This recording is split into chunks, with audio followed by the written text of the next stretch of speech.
సంగీత సాహిత్య సమలంకృతే.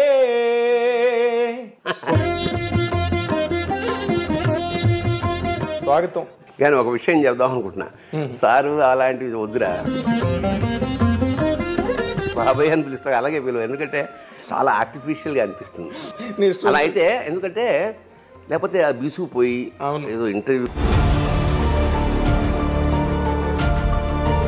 అదే అదే గంగ కరుణాంతరంగ దివి నుండి దిగి వచ్చెను పాపము కడుగంగ రంగని పాదాల కింద పుట్టిన ఆ గంగ లింగని తల మీది కెట్లు పారే విచిత్రంగా.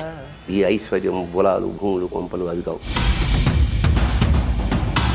వాళ్ళకి లభించినంత ప్రాచుర్యం కానీ వాళ్ళకి లభించినంత హీరో వర్షిప్ ఇంకో రైటర్కి ఉన్నదంటే ఏదో కట్టగట్టుకుని కావాలని ఇక్కడ పుట్టినట్టే అలా అలా పుట్టారు.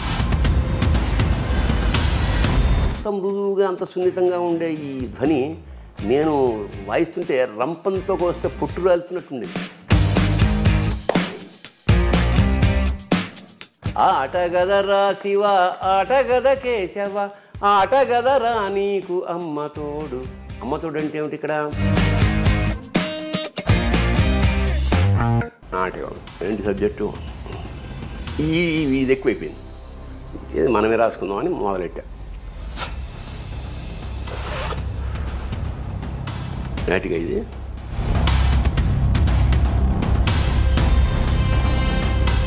అసలు థియేటర్ దద్దరిల్లం కాదు, డబ్బులు వేశారు. అవును, నాకు గుర్తు. రంగస్థలం మీద డబ్బులు వేశారు. కానీ ఇక్కడి నుంచి సినిమాల్లోకి రావడం అన్నదే విపరీతమైన ఆకలి. ఎట్లా ఇండస్ట్రీకి వెళ్ళాలి? ఇప్పటికీ మాట్లాడుకుంటారు తెలుసా, నా చెల్లికి పెళ్ళి కావాలి మళ్ళీ మళ్ళీ. అలా నీ స్వయంకృతాపరాధాల వల్ల నువ్వు కెరీర్లో మిస్ అయింది ఏదైనా ఉందా? తాలుగా లేదమ్మా, కంచంలో భోజనం పెట్టలేదు సార్, అది వెయిటింగ్ మీకోసం షాట్. ఆకలి, ఇరిటేషను. ఏమైనా ఎప్పుడు మేము 7 అంటే 7కు ఉంటాం కదా, అనకూడని మాటే అన్న. అతను హర్ట్ అయిపోయి అక్కడికి జపాన్కి వెళ్తేప్పుడు ఎలా ఉంటాడు, చిన్న నిక్కరు ఇదే కదా. నేను అలా రోడ్డు మీద నేను ఇలా వెళ్తుంటే ఎవడో చౌకీదార్ బాహుబలి అన్నాడు.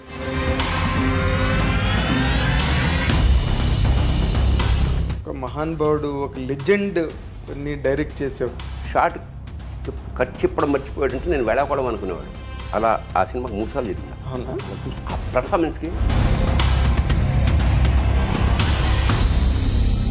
కాదు, నేను ఏంటంటే ఈయన ఒకడండి, ఎందుకంటే అతనికి డైరెక్షన్. అక్కడ ఏ దేశానికి వెళ్ళినా నాకు ఫస్ట్ ఇన్విటేషన్ ఏమిటంటే, సార్ మీరు ఒక్కరోజు మాతో కలిసి భోజనం చేస్తూ. It's great experience. It's great. నా జీవితంలో 100% అదొక చంద్రయాన్. ఐ డ్రీమ్ ప్రేక్షకులకు స్వాగతం. ఇప్పుడు నేను ఇంటర్వ్యూ చేయబోతున్న ఒక వ్యక్తి కాదు, అదొక వ్యవస్థ. ఆ వ్యవస్థ గురించి మాటల్లో చెప్పడం కన్నా ఒక పాటలో చెప్పడం చాలా సమంజసం. సంగీత సాహిత్య సమలంకృతే. అది సంగీత సాహిత్య సమలంకృతుడు. సినిమా ఇండస్ట్రీలో ఒక నటుడుగానే కాకుండా సమాజంలో జరిగే చోటు చేసుకునే ప్రతి పరిణామం పట్ల ఒక పౌరుడిగా స్పందించే ఒక గొప్ప లక్షణం ఉన్న ఆ నటుడు మరెవరో కాదు, మీరెంతో అత్యంత ప్రీమితంగా ప్రేమించే మన తనికెళ్ళ భరణి గారు. ఆయనతో ఇప్పుడు మనం ఇంటర్వ్యూ చేయబోతున్నాం. సార్ స్వాగతం. నమస్కారం. కానీ ఒక విషయం చెప్దాం అనుకుంటున్నా, సారు అలాంటివి వద్దురా, నువ్వు బాబాయ్ అని పిలుస్తావు, అలాగే పిలువ, ఎందుకంటే చాలా ఆర్టిఫిషియల్గా అనిపిస్తుంది. నేను కూడా అంటే ఇప్పుడు సోషల్ మీడియా ఎలా తయారైందంటే ఏం పర్లేదు, ఎందుకంటే నేనే కదా, నన్నే కదా అంటున్నది, నేనే కదా అని చేస్తాను. హాయిగా బాబాయ్ అని పిలువు, నేను ఒరే అంటాను, లేదా ఏమో నాగేంద్ర అంటాను, ఏమో వాటెవర్. అలా అయితే ఎందుకంటే లేకపోతే ఆ బీసుకుపోయి ఏదో ఇంటర్వ్యూ కోసం వద్దు. చాలా let it be very free, casual, చాలా క్యాజువల్. అయితే నేను ఇందాక ఇంట్రడక్షన్లో చెప్పినట్టుగా నీ దగ్గర ఉన్న మంచి లక్షణం నాకు బాగా నచ్చేది, ఎంతమందికో నచ్చేది. అదేంటంటే నీ సాహిత్యం కానీ లేకపోతే కథలు కానీ నాటికలు కానీ లేకపోతే ఏదైనా కూడా సమాజానికి బాగా ప్రభావితమై రాసిన రచనలే అవన్నీ కూడా. ఎన్నో కవితలు కూడా నేను చదివిన వరకు. అయితే నేను ఎప్పుడు కూడా అంటే బికాస్ నిన్ను నాకు 1983 కుర్దా రోడ్లో ఒక్కరొక్క నాటికతో నువ్వు వచ్చినప్పుడు మేము నాగులు తిరిగే కోనలో నాటికతో ఎంఆర్ కాలేజీ నుంచి వచ్చాం, విజయనగరం ఎంఆర్ కాలేజీ నుంచి పరిషత్కి. అప్పుడు ఫస్ట్ టైం నేను చూడడం, మేమందరం పులకించిపోయాం ఒక్కరొక్క నాటిక చూసి. డైలాగ్ లేదు కదా అక్కడ, అంటే రెండే వేషాలు.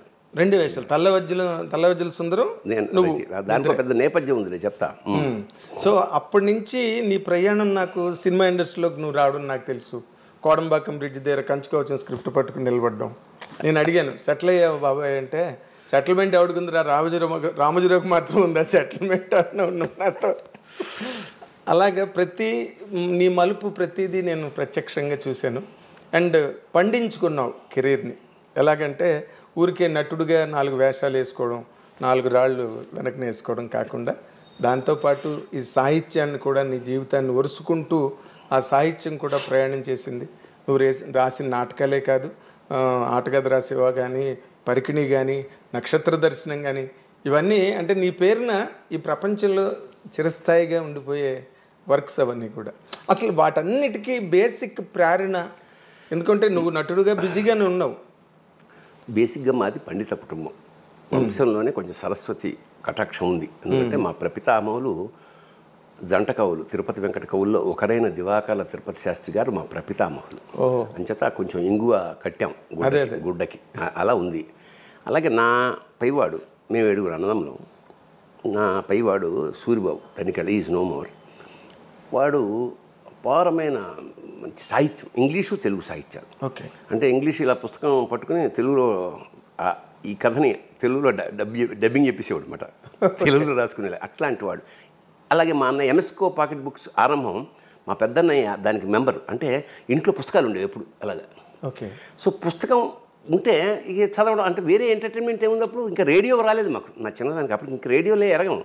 సో చదవడం, మా అన్నదమ్ములందరూ కూర్చుంటే పద్యాలు చెప్పుకోవడం, సాహిత్యం చెప్పుకోవడం, ఇది బేసిక్గా మాలో మొదటి నుంచి ఉంది. భోజనాలు చేసేటప్పుడు ఇంకా మేము, వాడు ఒక పద్యం చెప్తే మేము ఒక పద్యం చెప్పి అట్లా ఆ సాంప్రదాయం మాకు చాలా ఎంజాయ్, బ్రహ్మానందం అనేవాడు. రే ఎప్పుడైనా మీ అన్నదమ్ములు ఏదైనా సభ పెళ్ళి ఇళ్ళ అనుకున్నప్పుడు నన్ను బెలవరా బాబు, మీ వాళ్ళ మధ్య కూర్చుంటేనే ఒక భువన విజయంలా ఉంటుంది. That is true. అంత ఎంజాయ్ చేసేవాళ్ళం, సాహిత్యాన్ని ఎంజాయ్ చేసేవాళ్ళం మేము. అదే. సో అప్పుడు నా మధ్యతరగతి తనంలో అవి లేవు ఇవి లేవు అన్నింటినీ సాహిత్యం కప్పేసింది, మాకు తెలీదు. అదే, ఈ ఎంజాయ్మెంట్లోనే ఈ అనుభూతిలోనే ఉండడం ఏం కదా. దానిలో ఇప్పుడు సాహిత్యం ఒక పద్యం చదువుతున్నాం అంటే అది కంటతా పడుతుంటే, ఇప్పుడు మేము పరబ్రహ్మ శాస్త్రి గారు నాకు మాస్టర్, ఆయన నాకు లెక్కలు వీకు కానీ తెలుగు చాలా ఆసక్తిగా చెప్పాడు. అప్పుడు ఫస్ట్ టైం అటజనికాంచ భూమి సురుడంబ, అప్పుడు కంఠతా పట్టిన ఆ సాహిత్యం, ఆ భిక్ష, అది ఆ కంఠతా పట్టడం అనేది నాకు సరదా. నేను పూత మెరంగులను మొత్తం తెలుగు సాహిత్యంలో అత్యంత 27 అవన్నీ అది కంఠతా పట్టాను. కవిత కూడా కంఠపట్టాను. నా దాదాపు కాళహస్తీశ్వర శతకం మొత్తం కంఠతా పట్టాను. కాళహస్తీశ్వర శతకం అలాగా మొత్తానికి అలా ప్రారంభమై ఇంట్లో ఉన్న సాహిత్యం అలా ఇంటర్మీడియట్ నుంచి అక్కడ కాంపిటీషన్, నాటకాల కాంపిటీషన్ జరుగుతోంది. అప్పటి వరకు నాకు నాటకాలు, హరికథలు ఇష్టం.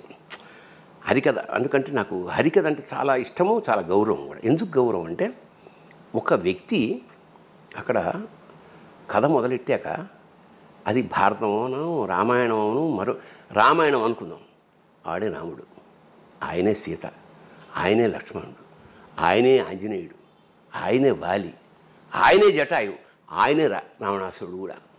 ఒకటేగా, వన్ మ్యాన్ షో. పైగా భరతనాట్యంలాగా ఇక్కడ రాముడు వచ్చి అట్లా రాముడు, ఆ ట్రాన్స్ఫర్మేషన్, ఆ కళ్ళల్లో, ఆ ఆటలో, ఆ డాన్స్లో ఒక్క వ్యక్తి విశ్వరూపం ఏమన్నా చూపదలుచుకుంటే హరికథ నాకు తెలిసి.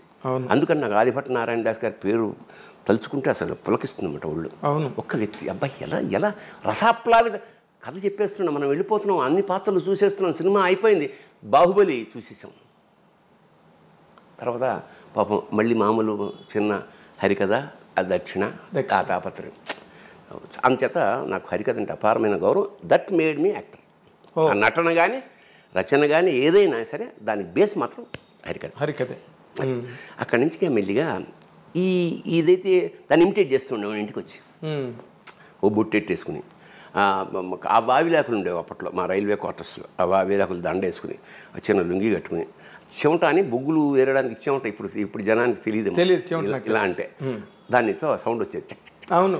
అతను ఏం చెప్పాడో దాన్ని ఇంకోలాగా మరి ఏం చెప్పాడో నాకు గుర్తులేదు. పిల్లలందరినీ పెట్టుకుని నేను హరిదాస్లాగా. సో అట్లా నటన సాహిత్యం అట్లా అబ్బింది నాకు. సరే అక్కడికి వచ్చి కాలేజీ రాగానే కాంపిటీషన్.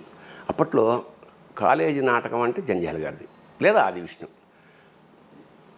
కాకపోతే ఇద్దరు దాంట్లోనూ ఆడవేషాలని మాకంత స్తోమత లేదు మా టీంకి.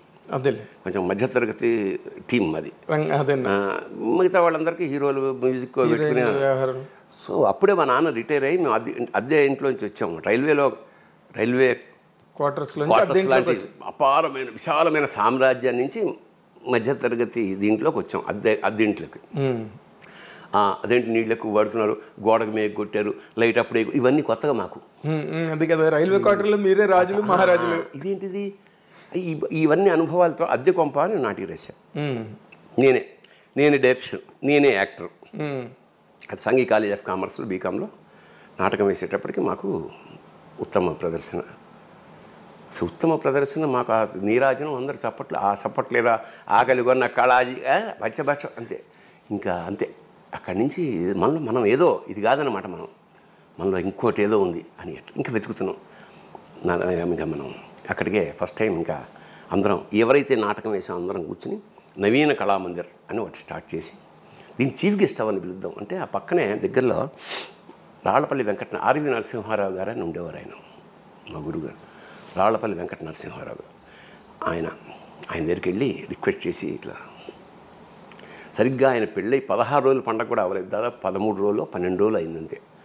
ఆయన ఇంటికి మెట్లు ఎక్కుంటూ ఇలా చాలా పొడుగా మెట్లు ఉండేవాడు. ఒక వంట స్తంభంలా దాంట్లో వెళ్ళాం.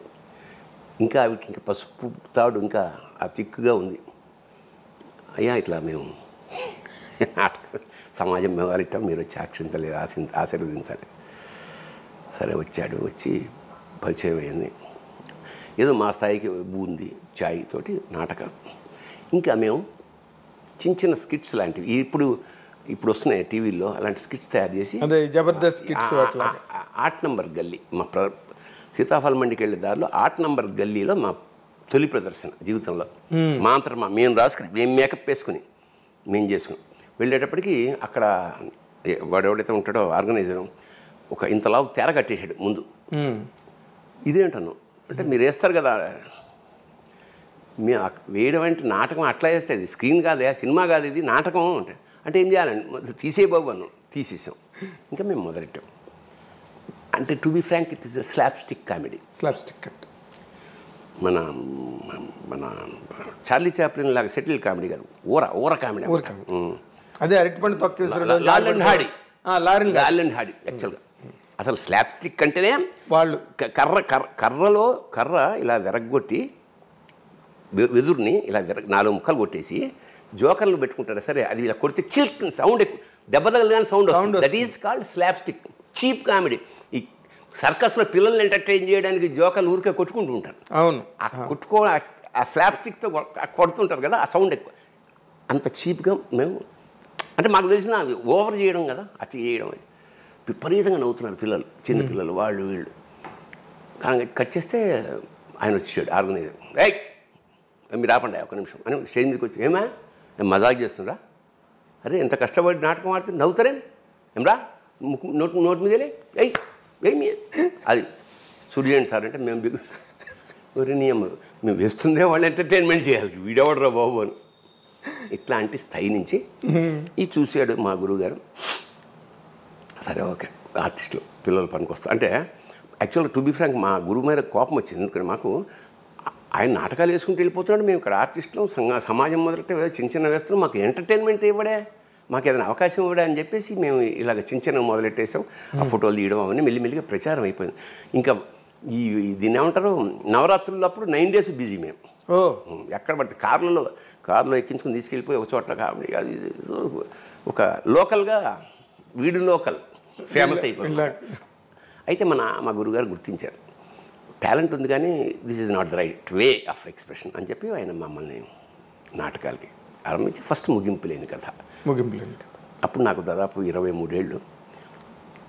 నేను 80 ఏళ్ల ముసలివాడి పాత్ర. దాదాపు 100 షోలు వేసాను. 100 ప్రదర్శనలు వేసాం. ఆల్ ఓవర్ మా ఢిల్లీ వెళ్ళాం, కలకత్తా వెళ్ళాం, కేరళ వెళ్ళాం. ఆల్ ఓవర్ ఇండియా అనాలి. ఆల్ ఓవర్ ఇండియాలో తెలుగు నాటకం అంటే తమిళ నాటకాలు అంటే వేల సంఖ్యలో ఉంటుంది. తెలుగు నాటకం 100 సార్లు ఇవ్వడం చాలా గొప్ప. అందులో ఒక్కసారి 99 ప్రదర్శన ఆయన రాలా. అప్పుడే మేము ఆయన్ని చెన్నై పంపాం మేమందరం, స్త్రీ అనే సినిమా కోసం. నాటకం రైల్వే కళా పరిషత్లో నాటకం. అది దాని పేరు ముగింపు లేని కథ, జీవన్ముక్తుడు అని కలిసి నాటకం. 2 గంటల నాటకం. 2 గంటల్లో కనీసం గంట సేపు ఆయనే మాట్లాడతాడు. ఇప్పుడు ఆయన ఇంకో 1 వీక్లో రావాలి. అక్కడి నుంచి టెలిగ్రామ్ పంపించాడు, God bless you, all the best, I'm unable to come, షూటింగ్లో ఉన్నానని. మా గుండెలో రాయబడిపోయింది. ఎంట్రీ ఇచ్చేసాం. రైల్వే కళారంగ ప్రెస్టీజియస్. నేనేమో తాత వేషం, మల్లాది విజయలక్ష్మి గారు ఆవిడ భార్య వేషం అన్నమాట, రాళ్ళపల్లి గారు. అందరూ మాట్లాడుకోరే నువ్వేసేరా అంటే మా గురుగారు మంచి సాంప్రదాయం ఏంటంటే ఎవరు రాకపోతే ఆ వేషం పక్క వాళ్ళతో వేయించేవాడు. అట్లా నాకు అన్ని వేషాలు అందరూ అన్ని వేషాలు వేసే స్థితి వచ్చింది. కానీ ఈయన వేషం ఎవరు మాకు పక్క నుంచి చూస్తున్నాం తప్ప ప్రవేశించి వేద్దాం అనేది. అక్కడి నుంచి 7 days రాత్రింబగాళ్ళు నిద్రలో కూడా ఇలా అన్నప్పుడు లేచి డైలాగ్ చెప్పే స్థితికి నేను వచ్చానమాట. ఇంకా నాటకం ప్రదర్శన. ఇంకా ఒకసారి గురుగారికి నమస్కారం పెట్టుకుని వేసాం కళ. కట్ చేస్తే అందరూ బాగుంది. అన్ని నాటకం ఉత్తమ ప్రదర్శన వేరే దానికి వెళ్ళిపోయింది. అంటే రాళ్ళపల్లి గారి స్టాండర్డ్ లేదుగా మరి టీంలో. ఉత్తమ నటుడు తనికేళ్ల భరణాన్ని ఆయన వేషం నేనేసి తర్వాత అది ఆ కప్పు ఏదైతే ఇచ్చారో తీసుకెళ్ళి ఆయన పాదాల ముందు పెట్టి, సార్ ఇది మా గురుదక్షిణ అండి, ఇంతకన్నా మేము చెప్పాం అట్లా. అయితే ఇప్పుడు చిన్న పాయింట్ ఇందాకలా నువ్వు చెప్తున్న దాంట్లో నాకు హరికథ నీకంత ప్రభావితం చేసి నిన్ను అంత ఇష్టపడే ఆ హరికథ నువ్వు ఇన్ని రాసావు, నాటకాలు రాసావు, కవితలు రాసావు, ఇన్ని రాసావు, ఆటకథ రాసావు, ఒక హరికథ ఎందుకు రాయలేదు బాబాయ్ నువ్వు? అంటే ఒకటి హరికథ రాయడానికి రెండో ఏంటంటే వాడికి నేను అది వేయగలిగిన కెపాసిటీ మనం వేయలేము. సంగీత సాహిత్య సమలంకృతం అంటే హరికథ, ఎందుకంటే వాడు డ్యాన్స్ చేయాలి. ఒకటి కాదు, వాడు సమస్త కళారూపాల సమాహారం. వాడు డ్యాన్స్ రావాలి, చిడతలు కొట్టాలి, కరెక్ట్గా టైంకి ఎక్స్ప్రెషన్స్ ఇవ్వాలి, ఈ సంగీతంతో బ్యాలెన్స్ అవ్వాలి. ఇన్ని ఎవరికి అవుతుంది? అదే అంటున్నా. అంచేత అది అసాధ్యం. పైగా నేను రాశాను, ఎవరు వేస్తారు? నేనే వేయాలి. మనకు అన్ని విజయాలు రావే. హరికథ నువ్వు నటించకపోయినా బట్ నీకున్న ఆ స్వారస్యం అంటారే. నేను అదే నాకు అర్థమైంది. హరికథ రాయడానికి నాటకం ఎందుకు రాస్తాం, ఎవడన్నా వేయాలని. పాట ఎందుకు రాస్తాం, పాట ఎప్పుడు పూర్తవుతుంది, ఎవడన్నా పాడినట్టు. అంతే కదా, రాసి ఉపయోగం ఉంది. అట్లాగా దేన్ని. అయితే నేను హరికథ రాయలేదు, కానీ దాని మీద ఇష్టంతో శృంగార గంగావతరం ఒక గేయ కావ్యం రాశా. అంటే ఆ పట్టు అదే గంగ కరుణాంతరంగ దివి నుండి దిగి వచ్చెను పాపము కడు గంగ రంగని పాదాల కింద పుట్టిన ఆ గంగ లింగని తల మీది కెట్లు పారే విచిత్రంగా. ఇలా గకార ప్రస్తావం మొత్తం శృంగార గంగావతరణ మొత్తం రాశాను. ఓకే. అట్లాగా అది రాయకపోయినా ఇలాగా. బట్ ఇప్పుడు నువ్వు ఎలాగైతే ఆటకథ రాసేవా, రాయడం నువ్వు పాడడం వల్ల ఎక్కువ పాపులర్ అయింది. అది రాయడం కన్నా కూడా. అంటే దానికి ఒక నేపథ్యం ఉంది. ఏమిటంటే నేను బేసిక్గా కవిత్వం నాకు చాలా ఇష్టం. నేను ప్రబంధ కావ్యాలు, ఇప్పుడు మా నాన్నగారు చిన్నప్పుడు పెద్ద పండితుడు కాకపోయినా మా ఇంట్లో కుమార సంభవం, మేఘ సందేశం ఇవన్నీ ఉండేవి. మా నాన్న చాలా రాగయుక్తంగా అస్తుత్తర స్వాందిసి దేవతాత్మాం హిమాలయో నామనగాధిరాజ పూర్వాపరౌ వారి నిదీక వాహ్య స్థిత పృథివ్యా ఇవమానదండం ఇలా పాడుతున్నప్పుడు అది మేము చాలా బాగుంది అనిపించి వింటూ అలాగా ఆ కావ్యం చదివేవాడు అన్నమాట. కశ్చిత్ కాంత విరహ గురుణా స్వాధికారా ప్రమత్వ శాపేనాస్తంగమిత మహిమ వర్షభోగ్యేన భర్తృ యక్షశ్చక్రే జనకతనయ స్నానపుణ్యోదకేషు స్నిగ్ధఛాయా తరుషి వసతిం రామగిర్యాష్. అసలు కాళిదాస్ ఎందుకు గొప్పవాడు అనేది అప్పుడు మాకు చిన్నప్పుడే మేఘ సందేశం అనేది విరహానికి సంబంధించిన అవును కావ్యం. ఆ ఫస్ట్ శ్లోకంలోనే ఏం చెప్పేస్తారంటే అది రామగిరి.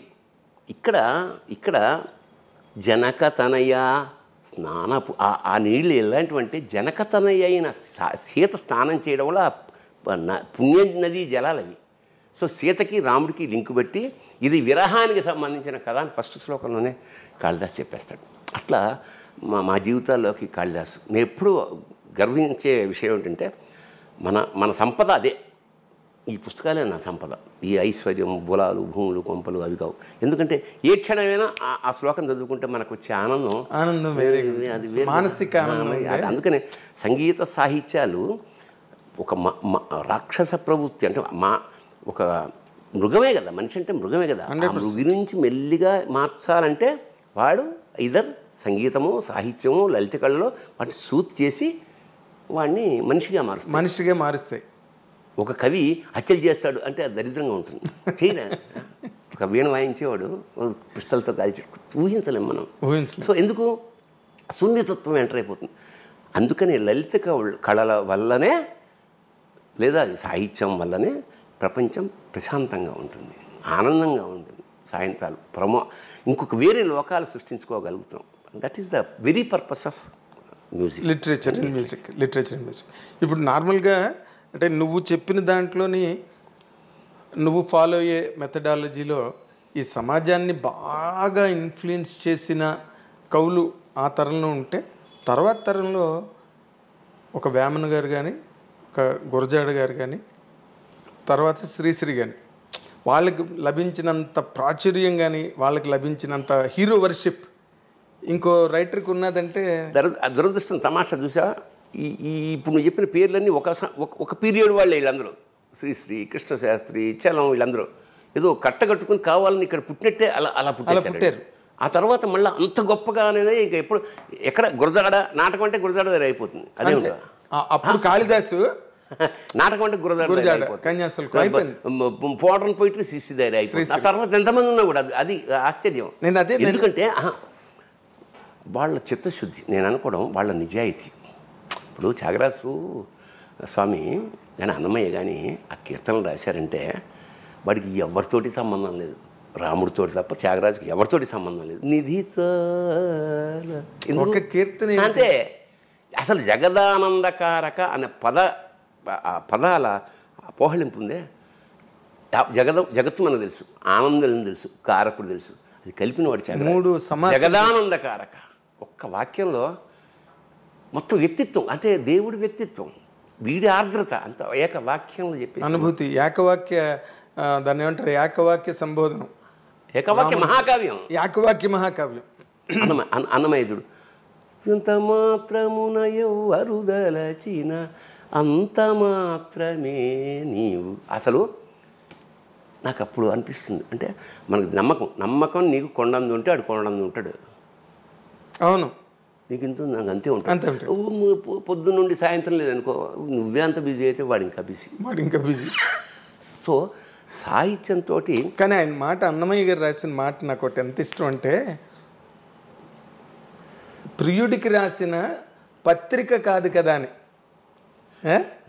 ఈ కన్నీళ్ళు, ఈ కళ్ళ చూపులు గుచ్చేసి ఆ నెత్తురుతో రాశాట. అసలు ఎంత పోయిటిక్ సెన్స్ దాంట్లోని. ఊరికే భక్తి అవి నీకు మామూలు, నీకు ఊరికే కమలాకు చచూచు గంగు అది అసలు సుప్రభాతం ఎంత పోయిటిక్గా ఉంటుంది. అంటే డెప్త్ మనం సర్ఫేషియల్గా దురదృష్టవశాత్తు ఈ జనరేషన్ సర్ఫేస్ పైన ఉంటే చాలు, పై మెరుగు వ్యవహారం. అందువల్ల కానీ చిన్నప్పుడు మేము చాలా ఇప్పుడు అమరకోశం చదువుకున్నాం, మేము అమరకోశం కావ్యాలు చదువుకున్నాం. ఒక్కొక్క వాక్యం చదువుతుంటే ఆగిపోయేవాళ్ళం. అవునా, ఏమిటి ఈ కల్పన, ఏమిటి ఈ ఎంత గొప్ప ఈ సాహిత్యం. సో అదంతా మాకు బ్యాంకులో వేసుకున్నామని, అందుకనే కావాల్సినప్పుడు తీసుకుని వాడుకోగలుగుతున్నాం. అవును చాసో గారు, నువ్వు చెప్పిన మాట, నీ ఏజీ, నీ ప్రయాణం, నీ ప్రారంభం అవన్నీ చూస్తే చాసో గారు వాయులేను అన్న కథ అయ్యో అయ్యో కదా, అందులో సెంటెన్స్ రాశాడు, సంగీతం సాహిత్యం కనుక పిల్లలకి నేర్పగలిగితే అది వాళ్ళ యావజ్జీవ ఆనంద హేతు అవుతుందని. దీన్ని సెంటెన్స్ మర్చిపోయి దీన్ని విజువల్గా చెప్తాను. నేను చిన్నప్పటి నుంచి మాది రైల్వే క్వార్టర్స్ కాబట్టి ఎదురుగుండా మలయాళీసు, గుజరాతీసు, తమిళియన్సు, ముస్లిం, క్రిస్టియన్, ఒక మినీ ఇండియా అది. ఎదురుగుండా మలయాళీస్ ఫ్రెండ్స్ ఉండేవాళ్ళు. ఎక్కువ మలయాళ సినిమాలు, కళాత్మక సినిమా, చండా, చెమ్మీన్ అలాంటి సినిమాలు నాకు చాలా చిన్నప్పుడు 10వ క్లాస్లో ఉన్నప్పుడే అవి చూసేసా. అందువల్ల ఆ ప్రయాణం చూడు తమాషాగా. కమర్షియల్ సినిమాలు చేస్తున్నా కూడా నా మనసంతా ఆర్ట్ ఫిల్మ్స్ పట్లే ఉంటుంది. అదే మిథునం వైపు ప్రయాణం చేసావు నువ్వు. దిస్ ఈజ్ అది బ్యూటీ అనమాట. పొయిట్రీని ఆనందించే స్థితి, ఆ కళాత్మకత అది జీవితంలోకి ఎంటర్ అవ్వడం వల్ల నేను ఎన్నో ఆ మినీ ఇండియాలోంచి నేను ప్రయాణం చేసి వచ్చిన నాకు సాహిత్య పట్ల విపరీతమైన ఇప్పుడు ఎందరో మహానుభావులు, ఎంత గ్రేట్ లిటరేచర్ ఉంది దానిలో, ఎంత గ్రేట్ లిటరేచర్. దానికో రీజన్ ఏమిటంటే ఇప్పుడు ఇట్లాగా ఎందరో మహానుభావులు రాయడానికి కారణం ఏమిటంటే నాకు సంగీతం పట్ల ఇష్టం అంటే మనకెవరికి రాదు. మా ఇంట్లో ఎక్కడ సంగీతం లేదు. సాహిత్యం అయితే ఉంది కానీ సంగీతం లేదు. సరిగ్గా నా ఇంటర్మీడియట్ ఆ ప్రాంతాల్లో గరిమెళ్ళ నరసింహారావు గారు, ఎస్ జానకి గారు బావగారు, వాళ్ళ అక్క సీతాఫలమండిలో ఉండేది. ఆయన అన్నమాచార్య కళాపీఠం ఏదో పెట్టాడు. ఆయన పెడితే అందులో అన్ని కోర్సులు, మృదంగం, వయలిను. నాకు మృదంగం నేర్చుకోవాలి ఎందుకు అనిపించింది, తూర్పు పొడమరా అనే సినిమాలో కమల్ హాసన్ మృదంగం వాయిస్తాడు. ఆ చేయి కట్టింది టంగటంగన, అది ఎంతో చాలా అద్భుతంగా అనిపించింది నాకు. నేర్చుకుంటే మృదంగం నేర్చుకోవాలని నేను గరిమెళ్ళ నరసింహారావు గారి దగ్గరికి వెళ్ళి 10 రూపాయలు ఎంత అప్పుడు అంతే. పెద్దయినా చాలా పెద్ద అమౌంట్ అక్కడ. సరే వెళ్ళి ఫండ్, ఇది నేను 70s సంగతి చెప్తున్నా. సరే రా కూర్చోండి, అయిపోయింది. కుట్టాం మళ్ళీగా టక్క ఒక రోజు 2 రోజులు 15 రోజులు నెల ఇంటికి వచ్చి తలుపుల మీద ద్వారబంధాల మీద కొట్టేస్తున్నాడు. అద్దెకొంపర బాబు అనేది మా అమ్మ. అంతా సజావుగా సాగుతుందన్న క్రమంలో మా గురువుగారు కూర్చోబెట్టి నరసింహారావు గారు, ఒరే 2 ఏళ్ళు 4 ఇంతే లెక్క, ఇలాగా 2 3 6 మృదంగం లెక్కలు అవి ఇవి ఒకటే అన్నాడు. నా గుండెలో రాయబడింది. నాకు లెక్కలు రావు. ఇప్పుడు 3 3 ఆడినా అప్పుడు 12 ఎంత అంటాడేమో అని చెప్పేది మానేశాను సంగీ. సో మృదంగం అలా ముట్టుకుని మానేశాను. తర్వాత బ్రహ్మానందం గారైనా ఒక ఆయన ఉండేవాడు, మన బ్రహ్మానందం గారు వైలినిస్ట్, ఆయన దగ్గర కొన్నాళ్ళు వైలిన్ నేర్చుకున్నా. ఆ తీగల మీద ఆయన ఇలా వాయిస్తుంటే అంత మృదువుగా అంత సున్నితంగా ఉండే ఈ ధ్వని నేను వాయిస్తుంటే రంపంతో కోస్తే పొట్టు రాలుతున్నట్టు ఉండేది నిజంగా. ఇంకా మనకి సంగీతం రాదు అని నిర్ణయించుకున్నాక ఇక పెళ్ళయి పిల్లలు పుట్టిన తర్వాత వాళ్ళకి 5 ఏళ్ళు అప్పుడు ఇదే ఇంట్లో రమణమూర్తి అని ఒక ఆయన వచ్చాడు నా దగ్గరికి. సార్ నాకు సంగీతం వచ్చండి, నేను బేసిక్గా లాయర్ని, నాకు సినిమాలో ఏమైనా అవకాశాలు మ్యూజిక్ డైరెక్టర్గా. అది చూద్దాంలేండి కానీ ముందు ఓ పని చేయండి సార్, నాకు సంగీతం అనుకున్నాను, నాకు రాలేదు, మా పిల్లలకి ఏమైనా నేర్పండి అన్న. నాకు నేర్పడం రాదు సార్, నాకు వచ్చి మీకు ఏమొస్తే అదే నేర్పండి అన్న. సరే పాపం ఒప్పుకున్నాడు ఆయన. పొద్దున్న 6 గంటలకు ఇక్కడే ఉండేవాడు, 6 గంటలకు వచ్చేవాడు. ఆయన వచ్చాక పిల్లల్ని లేపి మొహం కడిగి పాలు తాగేవాడు వచ్చేవాడు 7 అయ్యేది. ఎన్నాళ్ళు ఇట్లా ఆయన వచ్చా మీరు 7ంటికి రండి, పర్లేదు సార్ పొద్దున్నే వస్తా అట్లా. వాళ్ళు 7 ఒకవేళ 7ంటికి వస్తే వీళ్ళు 7ంటికి లేచేవారు. అందుకని నేనేం చేశానంటే ఇంకా ఖాళీగా ఉండడం ఎందుకని నేను నేర్చుకోవడం మొదలెట్టా. ఓకే, 6 to 7 వాళ్ళకి రాలేదు కానీ నాకు సంగీతం వచ్చింది. ఇది నేను ఇక్కడ కూర్చుని 6 గంటలకు మొదలెడితే ఒకళ్ళు షూటింగ్ లేదనుకో, టిఫిన్ చేసి మళ్ళీ లంచ్, మధ్యమావతి రాగాన్ని 7 గంటలు ప్రాక్టీస్ చేశాను నేను. అబ్బా, మీ ఆటగది రహస్య మధ్యమావతి దానికోసమే. కార్యకారణ సంబంధం ఏంటంటే ఈ రాగం వంట పట్టేసి అస్థిగతం అయిపోయింది అన్నమాట. అది వచ్చేసి ఒకరోజు సడన్గా ఈ మన శబరిమలై శఖరం కూలి తెలుగు వాళ్ళు పోయారని అనగానే నాకు ఆ రాగం నాలో వెంటాడుతుంది కదా. అవును, అది దేవుడి దగ్గర కూర్చుని ఆటగదరా శివ అలా మనసులో ఆటగద కేశవా అని వచ్చిన తర్వాత ఏమిటిది, క్రీడార్థం సృజసి ప్రపంచమఖిలం అన్నారు ఆదిశంకర్లు. ఏమిటయ్యా ఆట, ఇలా చంపేయడం ఏమిటి అని చాలా బెంగతో అలాగా ఆటగదరా శివ ఆటగద కేశవా ఆటగదరా శివ ఆటగద కేశవ ఆటగదరా నీకు అమ్మతోడు. అమ్మతోడు అంటే ఏమిటి ఇక్కడ? శివశక్త్యాయుక్తో యది భవతి భక్త ప్రభావితం. అమ్మ శివుడు లేకుండా అమ్మవారు లేకపోతే అదే అన్నాను. అమ్మతోడు అంటే అదే అమ్మతోడు కాదు, అమ్మతోడు. అమ్మతోడు ఆటగదరా శివ, అదే అమ్మతోడు కూడా నీకు ఆటగద కేశవ, ఆటగదరా శివ, ఆటగద కేశవ, ఆటగదరా నీకు అమ్మతోడు, ఆటగదరా శివ.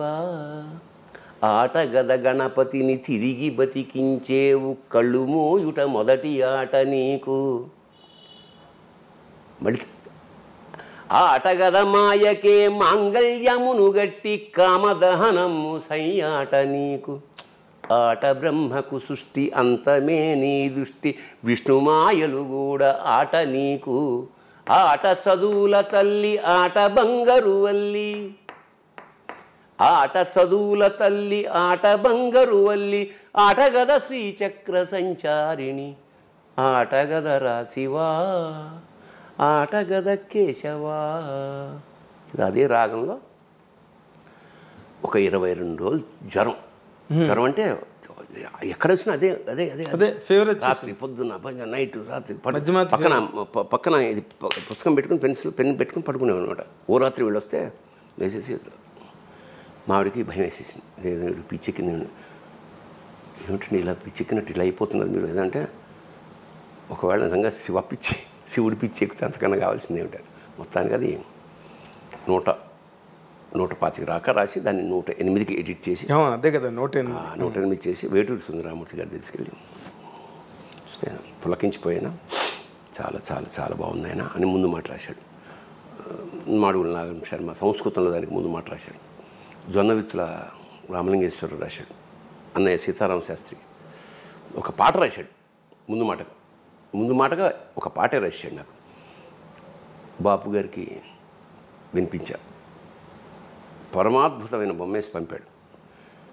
అది అసలు నేను బాపు గారు ఎప్పుడు బొమ్మ వేసినా అలా అలా చాలా గంట 2 గంటల అంత చూస్తూ ఒక గంట తర్వాత మళ్ళీ ఫోన్ చేసి, సార్ మీరు ఆ కాలు ఇలా అన్నప్పుడు ఆ మువ్వలు ఆ గాలిలో తేలడం చాలా బాగున్నాయంటే, అవునా గమనించారా మీరు, బాగుంది అని.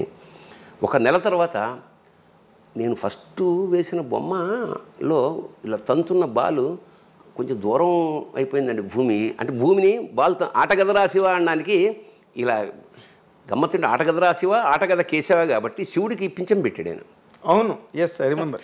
పింఛం పెట్టి ఆ కాలుతో ఇలా తన్నినప్పుడు ఆ భూగోళం ఫుట్బాల్లో ఉండే భూగోళం కొంచెం దగ్గరేసి రెండో బొమ్మ పంపాడు నాకు. ఒక బొమ్మ వేయడమే గగనం, అలాంటి రెండో బొమ్మ కూడా వేసి నాకు. సో అక్కడి నుంచి మా వీణాపాణి అదే ఆల్రెడీ ట్యూన్ చేశాడు కదా, దీన్ని చూస్ చేసి లాస్ట్ క్లైమాక్స్ మాత్రం ఆటగదనాలోని ఆత్మలింగేశ్వర నిత్య రుధిరాభిషేకము నీకు. ఆటగదనాలోని ఆత్మలింగేశ్వర నేత్రములే నేతి దీపములు నీకు. ఆటగదనాలోని ఆత్మలింగేశ్వర ఊపిరుల అగరు ధూపములు నీకు. ఆటగదనాలోని ఆత్మలింగేశ్వర 6 చక్రాలే పుష్పాలు నీకు. ఆటగదనాలోని ఆత్మలింగేశ్వర కుండలిని యజ్ఞోపవీత మీకు. ఆటగదనాలోని ఆత్మలింగేశ్వర నాసిరమే నారికేళమ్ము నీకు. ఆటగదరా శివ. రేవతి రాగం, రేవతిది. అదే అది రావణాసురుడు వేదాల్ని స్వరపరిచినప్పుడు రేవతితోనే స్వరపరిచాడు. మనకు చాలా తక్కువ సినిమాల్లో. అంచేత అదే మొత్తానికి ఫార్మ్ అయిపోయిన తర్వాత ఇంకా మేము ప్రోగ్రామ్స్ మొదలెట్టాం. అతనే మాకు వీణాపాణి గారే హార్మోనియం, అవును, వఠ్యం వేణు మృదంగం, మా డాక్టర్ చేబిఎం శ్రీనివాసరావు తంబూరా. మీరు సాహిత్యంతో మీ ప్రయాణం, సాహిత్యంలో మీ ప్రవేశం ఎలా ప్రభావితం అయ్యారని చెప్పావు బాబాయ్. అసలు నాటక రంగం వైపుకి ప్రయాణం ఎలా జరిగింది, దాన్ని మిమ్మల్ని ప్రభావితం చేసిన పాయింట్స్ ఏంటి? అదే అవసరార్థం అద్దెకొంప రాశాను, అది అయిపోయింది. గురుగారితో నాటకాలు. అవసరార్థం అంటే అద్దెకొంప అని మన కాలేజీలో నాటకాలు రాయమన్నారు. నాటకాల పోటీ కోసం రాశావు. అప్పుడు అయితే జంజాల్ది లేదా ఆది విష్ణు లేదా అతిల్ కృష్ణ? నాకు అక్కడ దాకా లేదు. అవును, ఇక్కడ వాళ్ళు కదా. అవును. ఇంకా ఏముందిలే, మా ఎక్స్పీరియన్స్తో నేను రాసేసాను. అది ఉత్తమ. తర్వాత అదే రాళ్లపల్లి గారి పరిచయం. అదే అక్కడి నుంచి అయిన తర్వాత రాళ్లపల్లి గారు సినిమాకి రంగానికి వెళ్ళిపోయాక మా పరిస్థితి ఏమిటి? మురళీ కళానిలయం రాళ్లపల్లి గారు పెట్టింది. ఆదర్శ యువభారతి, మన నంమూరి వీరేంద్రనాథ్, దేశరాజ హనుమంతరావు, వీళ్ళందరూ ఉత్తమ ప్రదర్శనలు తీసుకుంటుంటే మా రవీంద్ర భారతి మెట్ల మీద కూర్చుని ఏడ్చేవాళ్ళం. మా గురువు గారు వెళ్ళిపోయాడు, రాసేవాళ్ళు లేడు. అప్పుడు గంటి బాబ్జీ అని నా ఫ్రెండ్, వాడని నువ్వేదా అయిరా ఇదొకటి ఎమర్జెన్సీ. మేము వేరే రచయితల దగ్గరికి వెళ్ళాం. నాటకం ఏంటి సబ్జెక్టు, ఇది ఎక్కువైపోయింది, ఇది మనమే రాసుకుందామని మొదలెట్టా. ఎమర్జెన్సీ ఒక సెటైర్, పొలిటికల్స్. నాకు పెద్ద పాలిటిక్స్ నచ్చలేదు, అయినా పొలిటికల్ సెటైర్. గార్ధభాండం టైటిల్, అంటే గాడిద గుడ్డు. సోషలిజం ఇక్కడ గాడిద గుడ్డు లాంటిది అని ఒక రాజు, ఒక మంత్రి, ఇట్లా దేశ రాజకీయ వ్యవస్థని రాజుల మీద ఆపాదించి నాటిక రాశాక మరి ఎవరు డైరెక్ట్ చేస్తుంది దీన్ని? తల్లావజల సుందరం ఉన్నాడు నా ఫ్రెండు. నేను అమృతవాళ్ళలో పనిచేసా ఉన్నప్పుడు క్రిస్టియన్ కమ్యూనికేషన్ సెంటర్. అవును, ఇక్కడే మన మోండ దగ్గర కదా. అవును, మనోహర్ టాకీస్ పక్కన. మనోహర్ టాకీస్ పక్కన. అవును. వచ్చాడు సాయంత్రం. అతను ఆల్రెడీ పాపులర్ రంగస్థల దర్శకుడు. తల్లావజల. అవును.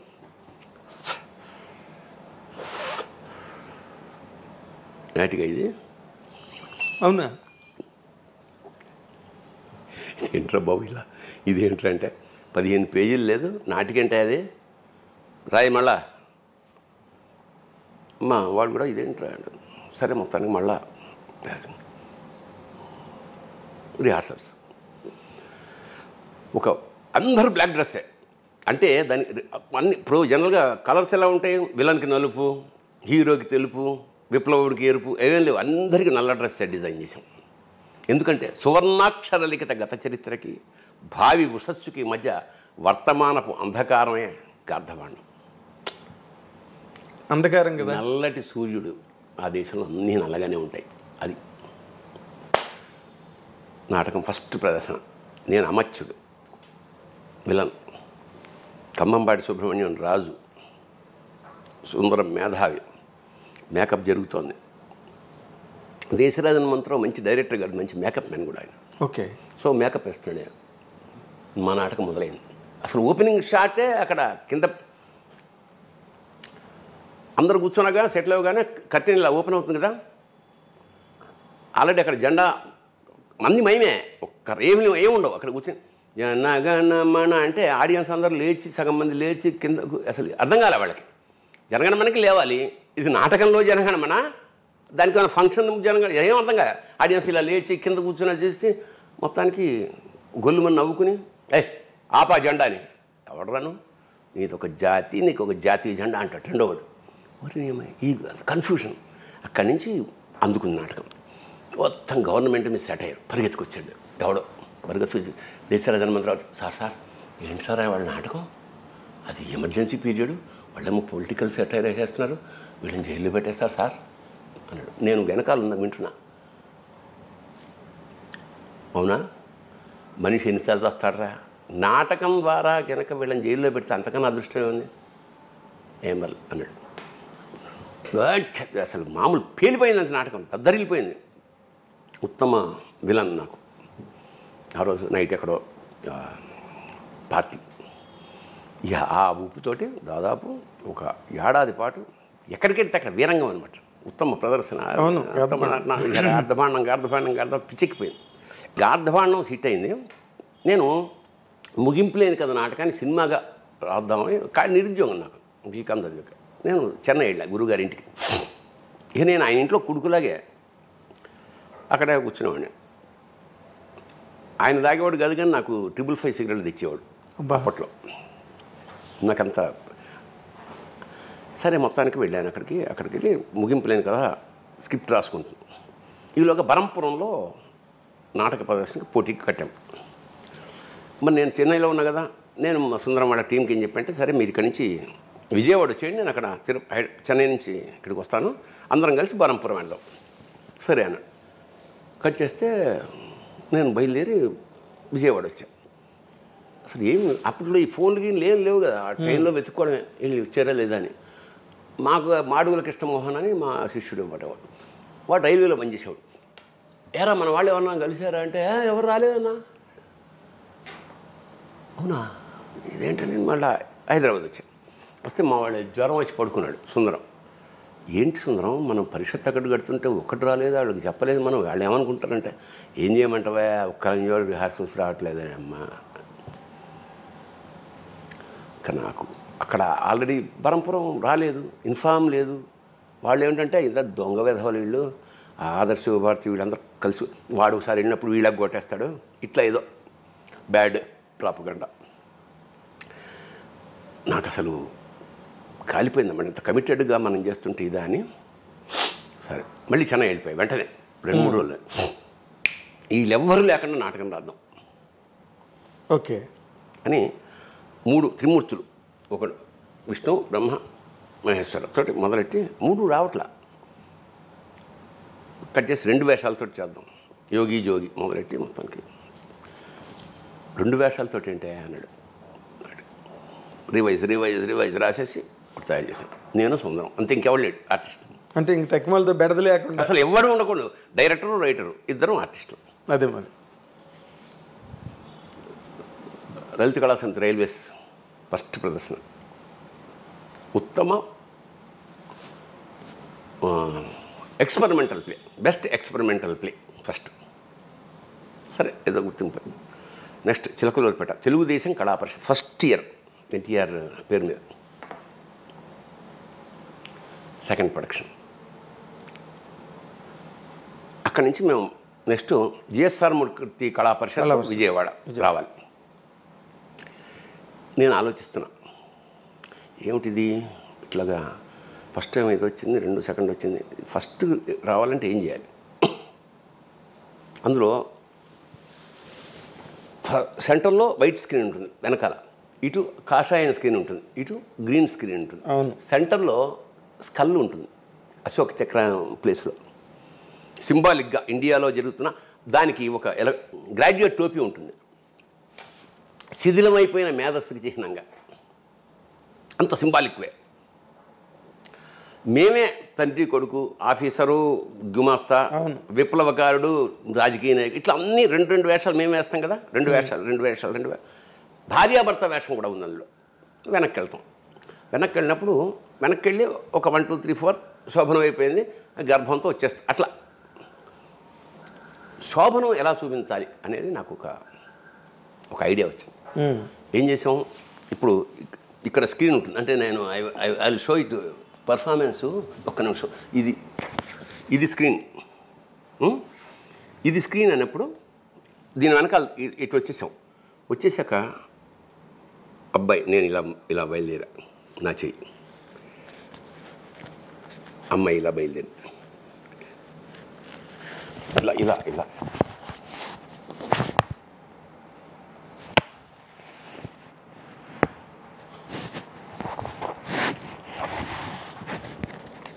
రెండు చేతులతోటి శృంగారం డిజైన్ చేసి చెప్పా, ఇట్లా ఉంటుంది. ఏమైనా ఇది క్లోజప్ పెట్టి కెమెరా కాదు కదా అన్నాడు సుందరం. ట్రై చేద్దాం, వెళ్ళి 2 చేతులు ఇలా పెట్టి ఇలా వెళ్ళి ఇలా వెళ్దాం. అలా వెళ్తున్నప్పుడు మళ్ళీ అమ్మాయిని పట్టుకుంటాం, సిగ్గుతూ. ఇదంతా అసలు థియేటర్ దద్దరిల్లం కాదు, డబ్బులు వేశారు. అవును, నాకు గుర్తు. రంగస్థలం మీద డబ్బులు వేశారు. వెంటనే సెకండ్ ఇచ్చాడు, వండర్ఫుల్. ఇక అలాగే ఇంకా విజృంభణ. ఇంకా ఎక్కడికి వెళ్ళాం, కలకత్తా దాకా వెళ్ళిపోయాం. మొత్తం అన్ని చోట్ల దాదాపు 2 నెలల్లో మా ఇన్కమ్ 33,000 ఆ రోజుల్లో. 33,000. మేము ఈ మన అంటే ఖర్చు వెచ్చాలన్నీ అన్నీ పోను, వేలలో ప్రైజులు అన్నీ వాళ్ళే కదా, ఫుడ్ వాళ్ళే పెడతారు, రుణాలు ఇస్తే మా ట్యాక్సీలో వెళ్ళేవాళ్ళం మేము. ఒక మధ్యతరగతి లోయర్ మిడిల్ క్లాస్ నాటకం నుంచి సూపర్ హిట్. మేము పెడితే చాలామంది స్కూళ్ళకి ఇస్తారు కదా, స్కూళ్ళలో ఇచ్చేవారు కదా, మాకు పక్కకి పిలిచి మీకు లాడ్జ్లో బుక్ చేసాం సార్, సక్సెస్. స్టార్స్ అయిపోయారు మీరు. ఎంత స్టార్డమ్ అంటే మన నాకు బాగా మన చీరాల పరిషత్లో మాది 4వ నాటిక. కన్నిమళ్ళ కమలనాభుడు జడ్జి. ఆయన వచ్చి, భరణి మీరు 3వ నాటకం కనుక మీరు వేస్తే బళ్ళు కట్టుకొచ్చారు అందరూ, ఊళ్ళ నుంచి అందరూ వెళ్ళిపోతారు. మీది 6వ నాటిక, పొద్దున్న 4ంటికి వస్తుంది మీకు, మనీ నా రూమ్లో పడుకోండి అంటే మేము వెళ్ళి 3:30 లేచి స్నానాలు చేసి ఫ్రెష్గా 4:30కి ఎక్కి 5:30 దాకా ఉత్తమ ప్రదర్శన. కలకత్తా మేము వెళ్ళాం. కలకత్తా తెలుగు ఆంధ్ర మహాసభ లాస్ట్ అది అయ్యాక మేము రావాలి. జలగ నాటకం, ఫస్ట్ కమ్యూనిస్టు ఎర్ర రంగు నాటకం, మొత్తం రెడ్ లైట్లతో అసలు బీభత్సంగా ఆడిస్తున్నారు. జనం ఉత్కంఠ, తప్పట్లో ఏళ్ళు. మేము డల్ అయిపోయాం. మనీ అమ్మ ఇదేంటి రాబు, మొత్తం ఏళ్ళు అసలు. మా నాటకం ఆ నాటకం తర్వాత ఇంకో నాటకం, ఆ తర్వాత మా నాటకం లాస్ట్ది. మేము అందుకని పైగా మాకు గడ్డం లాల్చలేదు, జీరో, మేకప్ ఏం లేదు. సరే నాటకం అయిపోయింది. డైరెక్టర్ బయటకు వచ్చాడు. మొత్తం జనం మూగిపోతున్నారు వాడి చుట్టూ. సార్ ఏంటి సార్ ఇది, ఏంటి సార్ అంటే బెట్టోను జాయబ్ సేనా అని నృత్యరత్న వాళ్ళని మిక్స్ చేశాను అని అంటున్నాడు. అప్పుడు నేను పీజీ డిప్లొమా చదువుతున్నాను. మాకు తెలుసు ఏమిటో బెట్రోల్ భట్ ఎవరో, ఎలినేషన్ థియరీ ఏమిటో. నృత్యరత్నావళి కాదు, నృత్యరత్నావళి జాయబ్ సేనా అని, ఎగ్జాక్ట్లీ అది మాకు తెలుసు. ఎప్పుడైతే నృత్యరత్నావళి అన్నాడో దొరికాడు మాకు. వీడికి అంత హాఫ్ నాలెడ్జ్గా వీడు. సర్లే చూద్దాం, కట్ చేస్తే ఆ నాటకం. తర్వాత వేరే నాటకం మేము ప్రిపేర్ అయ్యి రెడీ అంటే వెళ్ళిపోయాం. మాకల్లా ఈ చేపలు పట్టుకునే వైర్ ఉంటుంది, అది స్కల్కి కట్టాలి ట్రాన్స్పరెంట్గా, అదొక్కటే కట్టడం. ప్రొడక్షన్ వైట్ కాషాయం ఆ గుడ్డలు చుట్టేసి పెట్టేసాం. అవును, ఆడా. ఉత్తమ ప్రదర్శన కుక్కరొకో, ఉత్తమ ద్వితీయ ప్రదర్శన జలగ, ఉత్తమ నటుడు కుక్కరొకో, ఉత్తమ దర్శకుడు కుక్కరొకో, ఉత్తమ రచన కుక్కరొకో, ఉత్తమ సహాయ నటుడు కుక్కరొకో. ఇంత వెండి కప్పు అసలు పిచ్చికిపోయింది. అయిపోయింది. వచ్చి మాకు ఈ లాడ్జిలాగా ఇస్తారు కదా స్కూల్స్ ఏవో, స్కూల్లో కూర్చుని ఎంజాయ్ చేస్తున్నాం. ఇక్కడ వాడు సిగరెట్ కాలుస్తున్నాడు సుందరం. ప్లస్ అయిపోయింది. మాట్లాడుతుంటే ఈ డైరెక్టర్ దూరంగా అటు పెడుతున్నాడు అనమాట. వీడు సముడు ఒక్క నిమిషం అన్నాడు. అప్పుడు ముందంతా మమ్మల్ని చాలా ట్రైన్ కొడుకులు అన్నట్టు చూశాడు కదా. వాడు ఆ రావడాన్ని నేను అబ్స్ట్రాక్ట్గా ఊహించుకుంటే ముక్కలు ముక్కలుగా తెగిపోయి వచ్చి ఇక్కడికి వచ్చాడనమాట. ఎస్ బ్రదర్ అగ్గిపెట్టి ఉందా అని అడిగాడు. లేదు నాకు అలవాట్లేదు సార్. నేను వద్దు సుందు వద్దు ఏమన్నా అంటున్నాను నేను. వాడు ఏమనలే, అగ్గిపెట్టి ఉందా అన్నాడు. మళ్ళీ ముక్కలన్నీ అతుక్కుంటూ వాడు వెళ్ళిపోయాడు. అట్లా ఒక సంచలనం. ఇక ఇక్కడికి రాగానే మా వాళ్ళందరూ ఏడుపు. మీరే వెళ్తున్నారు, మీరే కొడుతున్నారు, మరి ఏం చేయండి రా, మీరేమో పరిస్థితి లేదు. నేను ఈసారి 11 మందిని పెట్టి గోగ్రహణం, హిమబిందు. ఇంకా అక్కడ చిన్న విషయం. ఇంకా ఎక్కడికి వెళ్ళాము, ఇక్కడికి వెళ్ళినా అసలు రేంజ్ వేరే. చెన్నమల్లేశ్వర అమలాపురం పరిషత్. ఇప్పుడు అది కూడా ఎప్పుడు సెకండ్ ప్రైజే వస్తుంది. 4-5 ప్రదర్శనలు వేసిన. భోజనం చేస్తున్నాను, అందులో డైలాగ్ అంటే అమ్మ మమ్మల్ని క్షమించు. చివరికి ఆ అమ్మాయి హింస పెడుతుంటే ఆ గోగ్రహణం అనే పేరు ఏమిటంటే ఒక స్త్రీ యొక్క మొత్తం పరిణామక్రమం. అదే లాస్ట్కి సూత్రుడు అంటాడు, అమ్మ మమ్మల్ని క్షమించు తల్లి, మీకు ఏమాత్రం చేయుతున్న మా జాతి నపుంసకత్వాన్ని క్షమించు. ఇట్లా ఏదో డైలాగు. భోజనం చేస్తున్నప్పుడు టక్కన ఒకటి వెళ్ళింది. ఇప్పుడు దాకా క్షమించి అంటున్నాం కదా, క్షమించకు అంటే ఎట్లా ఉంటుంది అని శాలువ, ఎర్ర శాలువ తీసి గో మీద వేసి, అమ్మ మమ్మల్ని క్షమించకు, నీకేమాత్రం చేయూతనివ్వలేని మా జాతి నపుంసకత్వాన్ని క్షమించకు. క్షమించు అని ముందు ఉండేది, క్షమించకు అనగానే అసలు అయ్యగిరి నందిని అది చింపేస్తా. ఉత్తమ ప్రదర్శన, ఉత్తమ నటి అది హిమబిందు. ఎందుకంటే అప్పటికి వైజాగ్ విజయలక్ష్మి నాటకాల వరకు సావిత్రి. అవును, రైనింగ్ సుప్రీం ఒకటే. అసలు ఆవిడ వస్తే మిగతా వాళ్ళందరూ డైలాగ్ కూడా అంత అద్భుతంగా చెప్తున్నాడు. విజయలక్ష్మి మీద ఉత్తమ ప్రదర్శన, హిమబిందు బెస్ట్ యాక్ట్రెస్. అసలు దానికి జ్వరం, ఏడుపులు 104 వచ్చేసింది ఇంకా ఆ ప్రైజ్ అందుకున్నాక.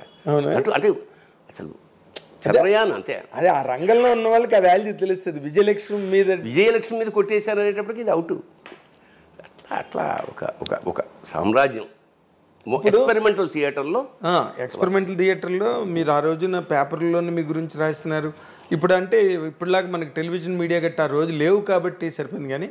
కానీ ఇక్కడి నుంచి సినిమాల్లోకి రావడం అన్నదే బేసిక్గా. నేను రాసిన చల్చల్వరం కామెడీ నాటకం చూసి ఓ ప్రొడ్యూసర్ దామరాజు హనుమంతరావు గారు నన్ను కంచుగా వచ్చిన సినిమాకి తీసుకెళ్ళాడు. ఆ టైంలోనే మనం కోడంబంగ బ్రిడ్జ్ దగ్గర ఒకసారి కలిసాం. సరే, ఇంత చేస్తే కంచుగా వచ్చామంటే ఎంటర్ ద డ్రాగన్. ఈ ఎంటర్ ద డైలాగ్ ఏమే ఉంటాయి సార్, కొట్టుకోవడమే కదా అన్న. లేదని సంవత్సరం అది నాకు పైగా నచ్చలా.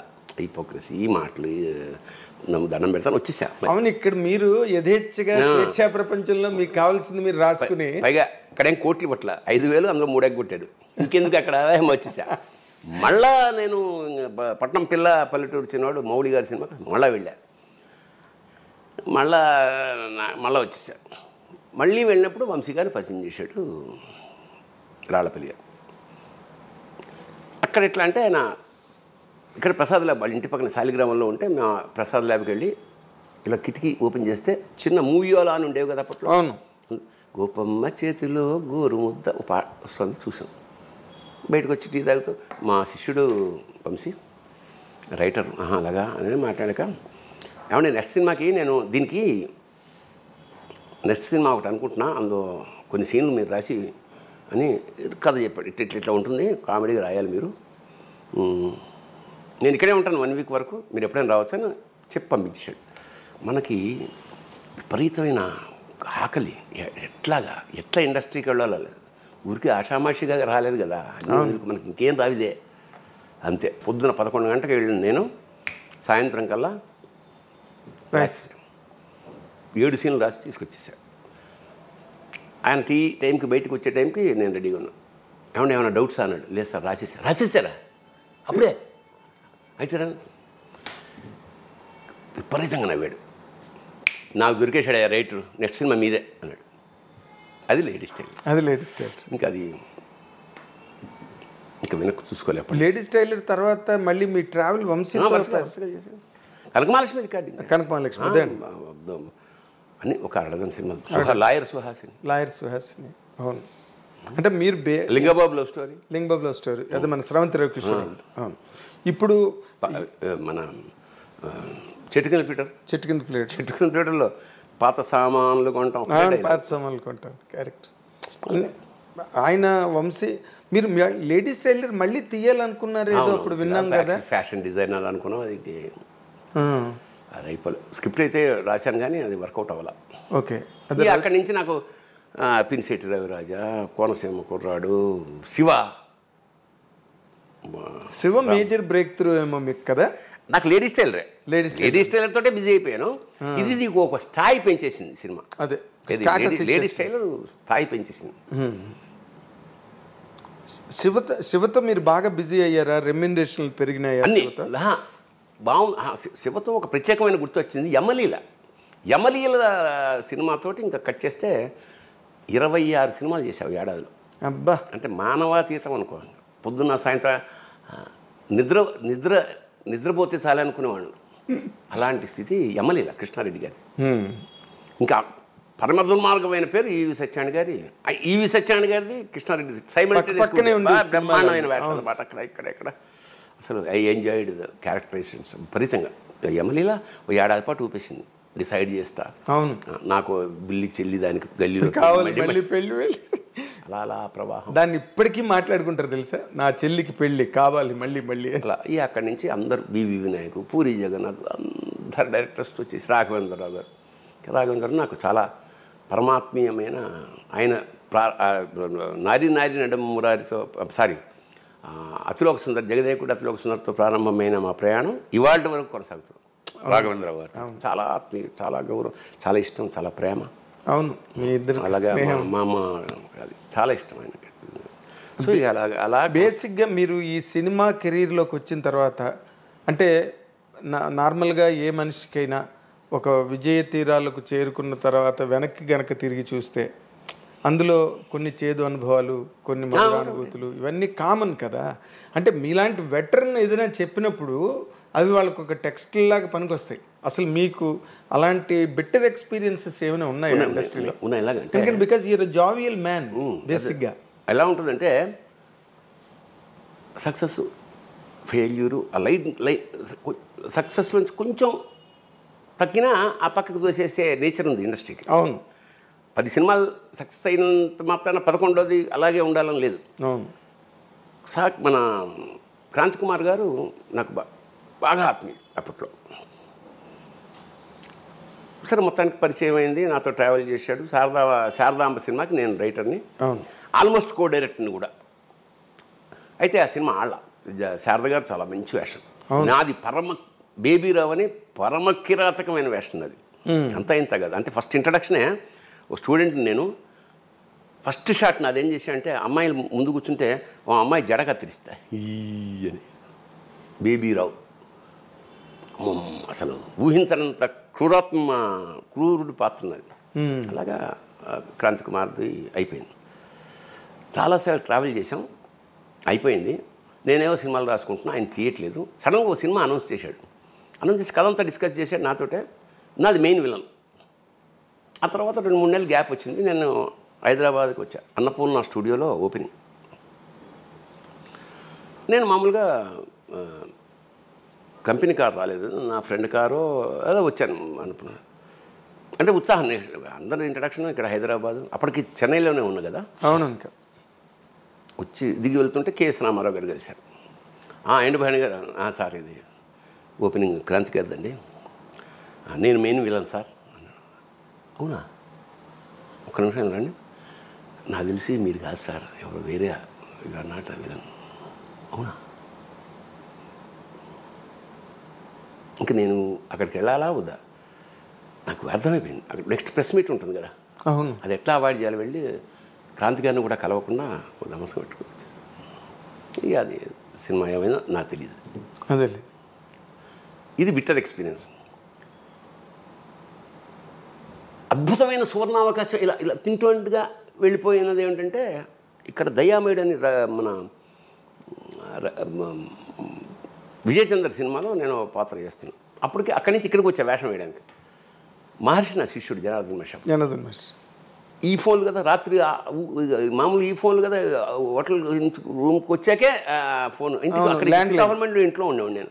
Phone, land phone. Sir Mani Ratnam గారి కారు బండి పంపించారు సార్, మిమ్మల్ని నమ్మని. అదే రోజు నేను బయలుదేరా. మరి ఇప్పుడు ఎట్లయా, ఇవాళ 2 రోజులు పడుతుంది. సరే సార్ చెప్తాను. మళ్ళా 3 సార్ మళ్ళా ఫోన్ చేశారు సార్. అంటే ఇంకా 3వ రోజు మళ్ళా ఫోన్ చేశారు సార్. ఏం చేస్తామే మరి, మనం ఫోన్ చేసి మాట్లాడుతాం. అంత సీన్ లేదు కదా మనకి. మణిరత్నం గారితో సార్ నేను వస్తానని చెప్పలేను కదా. నేను 4th డే మొత్తానికి వెళ్ళి ఇంటికి వెళ్ళా. ఇంటికెళ్ళినా ఫోన్ చేసాడు, మొత్తానికి కారు వచ్చింది. వెళ్ళా. మణిరత్నం గారు నాకు అప్పటికే పరిచయం, ఎందుకంటే సుహాసిని గారితో చాలా సినిమాలు చేశా. సుహాసిని గారి ఇంట్లో మణిరత్నం గారి ఆఫీసు అసలు చెన్నైలో, అది మా ఆఫీసు. అప్పుడు అందులోనే మన 7th మూవీస్ ఆఫీసు. అప్పుడప్పుడు మణిరత్నం వస్తుండేవాడు. సరే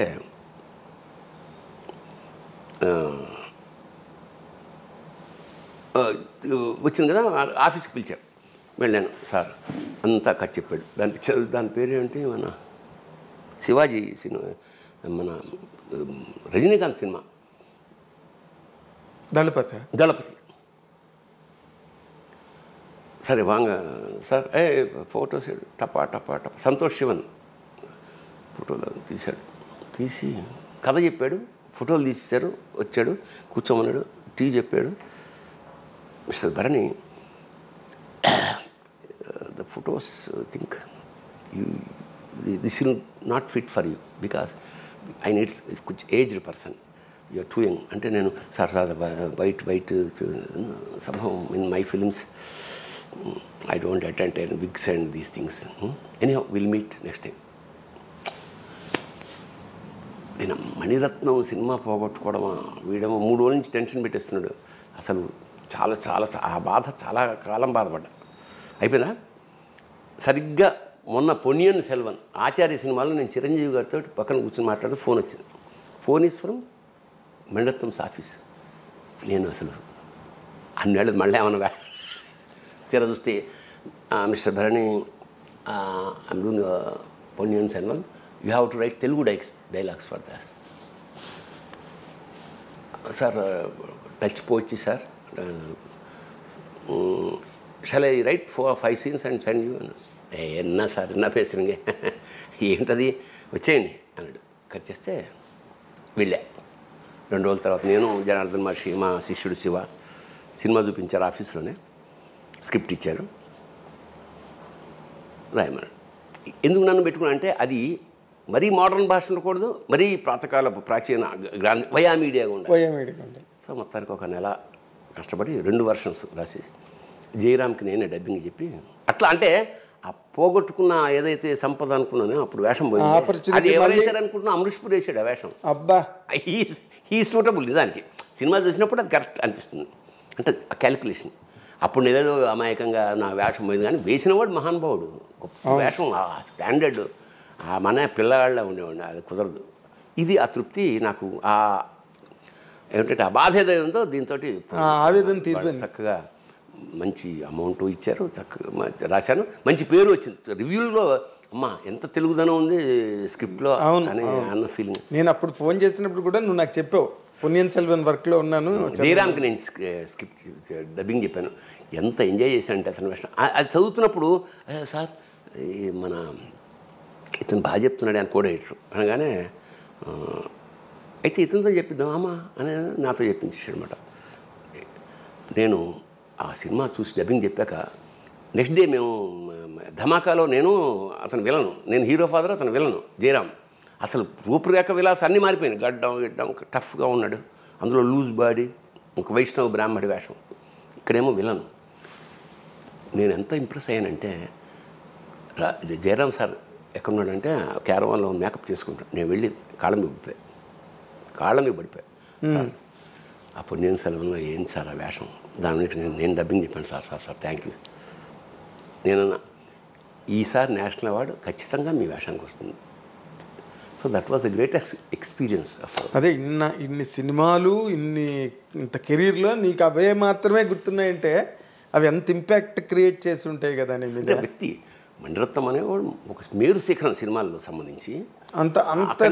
అంత రేట్ చేస్తావు బాబాయ్ నువ్వు మణిరత్నం? ఎందుకంటే అన్ని మూసకొట్టుడు సినిమాల్లోంచి గీతాంజలి, ఒక అంజలి, అవన్నీ చూసుకుంటూ ఒక నాయగన్ అమ్మని ఇదేంటి మాఫియాని కూడా అంత సాఫ్ట్, అసలు అసాధ్యం కదా. అంటే ఇప్పుడు గాడ్ ఫాదరే అందరూ తీసిన సినిమానే, అందరూ చూసిన సినిమానే ఎలా చేశాడు అంటే, అతను ఏమిటంటే ఈ ఆర్టిస్టిక్ కమర్షియల్ బెండ్ ఉంటుందే, అది దట్ ఈస్ ద క్వాలిటీ. ఇప్పుడు మన వాళ్ళు కూడా వచ్చేసారు, ఇప్పుడు ఆ లైన్లో మన వాళ్ళు అందరూ వచ్చేసారు. బట్ అప్పుడు సంగతి చెప్తున్నాను, అప్పుడు మిస్ అయిన మణిరత్నాన్ని మళ్ళీ నేను. అయితే ఇప్పుడు నార్మల్గా నువ్వు విజ్ఞుడివి, చాలా సహనపరుడివి, అన్నీ ఉన్నాయి నీకు, మంచి మంచి క్వాలిటీస్, ఒక మనిషికి ఉండే క్వాలిటీస్ అన్నీ నీకున్నాయి. అయినా సినిమా పరిశ్రమ అన్నది ఎప్పుడూ అగ్ని పరీక్షే, ఎవరికైనా ఎంతటి వాడికైనా. నీ స్వయంకృతాపరాధాల వల్ల నువ్వు కెరీర్లో మిస్ అయింది ఏదైనా ఉందా? నేను తప్పు చేశాను సారీ చెప్పింది ఒక సంఘటన ఉంది. మనసంతా నువ్వే సినిమా ప్రొడ్యూసర్ రాజుగారు కదా. అవును. ఆయన నెక్స్ట్ సినిమా ఏదో అదే మనసంతా నువ్వేనే, అదే సినిమా మేము అక్కడ చేసి వచ్చాం. ఎక్కడ అరకులో చేసి వచ్చాం. మంచి వేషన్ అది, విలన్. అవును. పావురం గిలగిల కొట్టుకోవడం, పాపం తీయండిరా, తీసిచ్చాక మందులకు వండు అంటాడు. సాఫ్ట్ క్యారెక్టర్ లాగా ప్రారంభమై మందులో హీరోయిన్ ఫాదర్, అదే మణిరత్నం వెళ్ళిన సాఫ్ట్ కట్ చేస్తే ఇక్కడే పక్కన, అప్పుడు కింద ఇవేమి ఉండేవి కాదు, కింద కూర్చొని హార్మోనియం ఏదో ప్రాక్టీస్ చేసుకున్నాను. సరిగ్గా 12 నేను వెయిట్ చేస్తున్నా అన్నపూర్ణ స్టూడియోలో, సెకండ్ షెడ్యూల్ మనసంతా నువ్వే. పొద్దున 9 గంటలకు 9, 10, 11, 12 దాటేసింది. మా ఆవిడ కింద ఏమంటే భోజనానికి రండి ఉంటుంది. 12:30 1 గంట అవుతుంది, ఇక్కడ పిలుస్తారు. సర్లే 12:45 అయింది. సరే పెట్టేసేయని లేచి కిందకి ఎడుతుండగా ఫోన్ షార్ట్ రమ్మని. నేను ఓకే భోజనం చేసి వస్తా. లేదు సార్ ఇప్పుడే రావాలి. అతని పేరు చిరంజీవి అనుకుంటా, కృష్ణరాజు గారి తాలూగా. చిరంజీవి. లేదమ్మా కంచంలో భోజనం పెట్టలేదు సార్, అది వెయిటింగ్ మీకోసం షార్ట్. ఇటు 1 అయింది అప్పుడు కరెక్ట్గా. అప్పుడు అది కదయ్యా మేము భోజనం చేస్తాం. లేదు సార్ మరి వెయిట్ చేస్తున్నాం అందరూ. అది ఒక ఆకలి ఇరిటేషను. ఏమయ్యా ఎప్పుడు మేము 7 అంటే 7కు ఉంటాం కదా, మరి మీరు వచ్చినప్పుడు మేము గంటలు వెయిట్ చేస్తుంటాం. మరి మీరు రాదు ఇప్పుడు కనుక నేను వచ్చినప్పుడు కనుక షాట్ తీయకపోతే మాత్రం అని ఒక బూతు మాట వాడా. అజాత శత్రుడే అలిగినాడు. ఏమన్నారు సార్ మీరు అని హర్ట్ అయిపోయాడు అసలు. అది స్లిప్ ఆఫ్ టంగ్ అయిపోయింది. చెప్పు అలా అంత అనకూడని మాటే అన్న. అతను హర్ట్ అయిపోయి ఏమనుకుంటున్నారు మీరు, ఏమిటా మాటలు, పెట్టేసాడు ఫోన్. నేను చేస్తే మళ్ళీ ఎత్తాడు. ఇంకా వెంటనే నేను కారు వేసుకుని ఇప్పుడు రాజుగారు తెలుస్తారు. రాజుగారు చాలా టఫ్ కదా, టఫ్ను మంచి సక్సెస్లో ఉన్నాడు ఆయన. అవును మనం ఎంత వాళ్ళతో అందరూ కంపేర్ చేస్తే ఏమవుతుంది మనకి, నాకు టెన్షన్ పడుతున్నా. చూడ విచిత్రం ఏంటంటే ఏచూరు ఉన్నాడే, ఏచూరు అనేవాడు ఆ పాత సినిమా కలెక్షన్ ఏదో నాకు తయారు చేసి జీవిత చరిత్ర రాయడానికి ఏదో సంథింగ్ ఇస్తున్నందుకు నేను ఆ కృషికి మెచ్చి ఒక బంగారు ఉంగరం ఇచ్చా అతనికి. ఎవరికి? ఏచూరి. నేను వెళ్ళే టైంకి ఇదంతా వింటున్నాడు అతను. ఏచూరి రాజుగారి పక్కనే ఉన్నాడు. అవును, ఎంఎస్ రాజు గారు బాగా కనెక్ట్. ఎందుకు వాళ్ళ ఫ్యామిలీ నుంచి, అవును, రాయపరాజు గారి దగ్గర నుంచి. అందుకని ఇది విని ఇట్లా అన్నాడు. అక్కడ బహుశా అతను వచ్చేటప్పటికి ఏంటి సార్ ఇట్లా నన్ను పచ్చి బూతులు తిట్టాడు ఆడు అనేటప్పటికి రాజుగారికి బీపీ వస్తుంది కదా, వెంటనే వీడున్నాడు పక్కన. ఎప్పుడైనా భరణి అలా ప్రవర్తించడం చూసారా, మెల్లిగా వచ్చాక చూడండి ఏమిటో అని. అంటే అట్లా కాటే పాముని అలా, అది మనకు తెలియదు కదా.